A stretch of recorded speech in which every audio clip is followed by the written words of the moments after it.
Bismillahirrahmanirrahim. Assalamualaikum warahmatullahi wabarakatuh. Jumpa lagi dengan SB David ya, sehat bareng David. Ya, perkenalkan, nama saya Aan ya. Kali ini mau bahas apa ini ya? Teman-teman tahu, setiap pertandingan ya, atau sebuah pertarungan ya. Misalkan tadi kita pertandingan melawan pertandingan bola ya, misalkan si A melawan si B ya, itu pasti ada musuh. Kemudian di pertandingan misalkan tinju ya, si C versus si D. Wah, jadi siapa yang menang ini? Oke, mungkin itu pembahasan yang kali ini bakal saya ungkapkan. Tapi karena materi yang bakal saya bagikan buat teman-teman tentang gaya hidup sehat, yaitu ada pembahasannya adalah pola hidup manusia. Ya, teman-teman bisa lihat pola hidup manusia itu pasti ada dua pilihan, antara sehat atau sakit. Di sini saya sudah rangkum ada beberapa organ-organ yang memang memiliki sehat dan memiliki sakit. Yaitu kita langsung saja ya. Teman-teman mungkin bisa pilih salah satu setelah melihat video saya ya, mudah-mudahan bermanfaat juga. Oke. Yang pertama adalah gaya hidup sehat ya, melawan penyakit gaya hidup. Pilih yang mana? Nah, pilih yang gaya hidup sehat atau penyakit gaya hidup. Mungkin ya buat teman-teman yang sekarang sehat pasti lebih memilih yang gaya hidup sehat.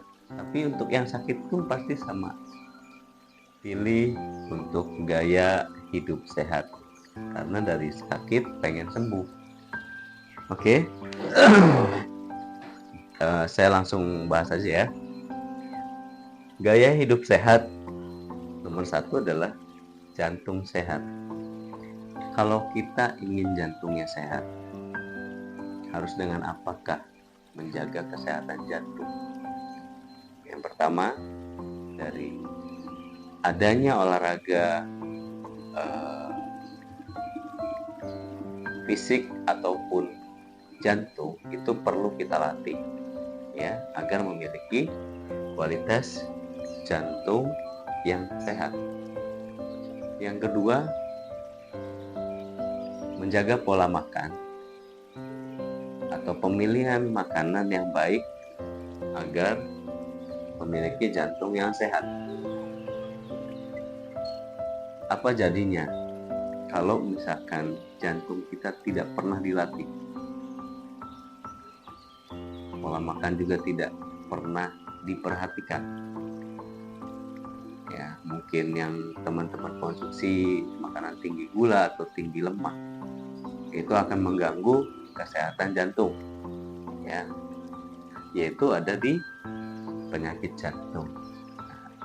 Penyakit jantung disebabkan dari gaya hidup teman-teman sendiri ya. Itu tergantung dari aktivitas teman-teman. Kalau teman-teman malas untuk olahraga ya, mungkin penyakit jantung akan mendatangi teman-teman ya. Mungkin kalau misalnya teman-teman nggak menjaga pola makan, penyakit jantung akan teman-teman alami, yaitu di penyakit gaya hidup, memiliki penyakit jantung. Kalau tidak rajin olahraga atau tidak dilatih jantungnya, akan mengalami penyakit jantung. Kalau dari pola makannya tidak dijaga, tidak diperhatikan, akan mengalami penyakit jantung ya. Kemudian yang kedua, Gaya hidup sehat, paru-paru sehat. Kalau teman-teman ada olahraga,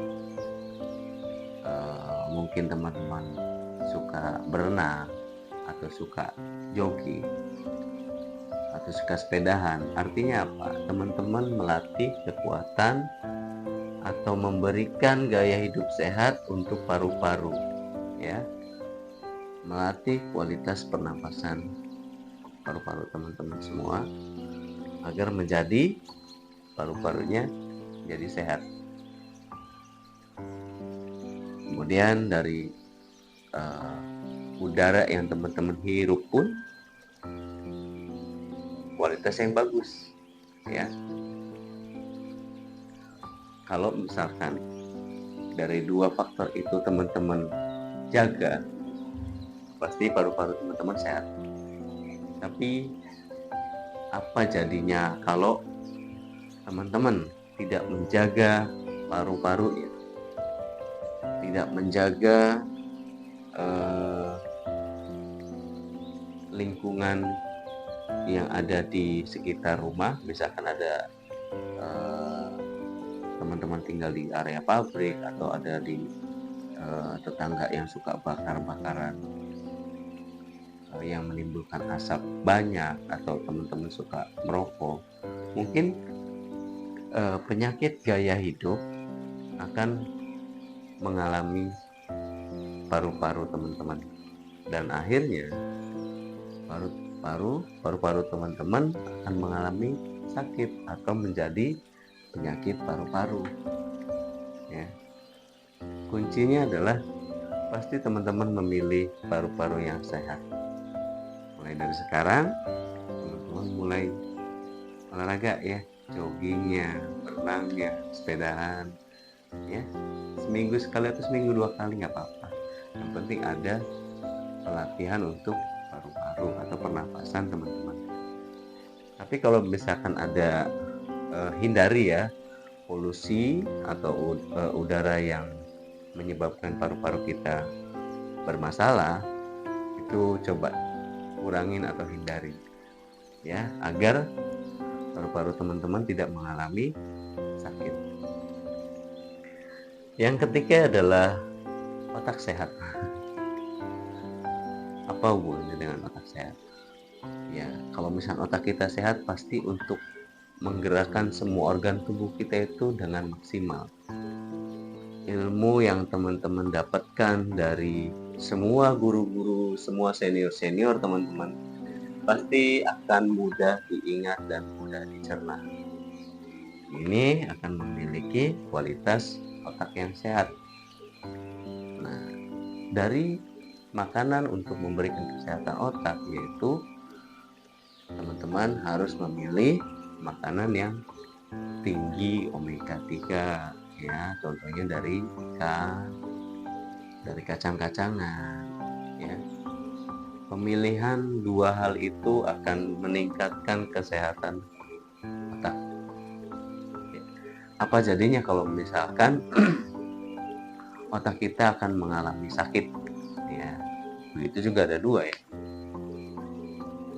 Disebabkan otak bermasalah atau penyakit stroke, biasanya lebih sering teman-teman begadang, tidur malam, dan akhirnya otak kita akan mengalami kelelahan dan akan menurun kualitas daya ingat otak teman-teman semua. Mungkin di situ juga teman-teman tidak menjaga pola makan juga. Mungkin yang teman-teman ketika begadang, apa yang teman-teman konsumsi makanannya tinggi gula, tinggi lemak, dan akhirnya bisa meningkatkan kolesterol atau lemak yang mengganggu ke sirkulasi darah yang menuju ke otak dan mengalami penyumbatan. Dan disinilah terjadi penyakit stroke. Oke, saya coba nanti zoom, ya.